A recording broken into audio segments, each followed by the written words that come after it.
campus community, including UW-Madison staff, faculty, and students, back to the Memorial Union Terrace today, April 14th. You can see our terrace chairs have returned, and we're looking forward to seeing the happiness and joy that fills the terrace all summer long.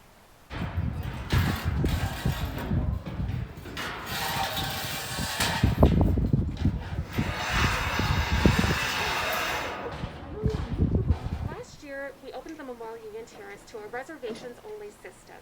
This year, we anticipate that the terrace will be open on a first-come, first-served basis. However, the public health guidelines are still in place and we'll still be adhering to those, including asking our members, guests, and our team members to wear masks and follow physical distancing. Something else that's the same as last year is reduced capacity. We're still operating at 25% capacity to allow for physical distancing.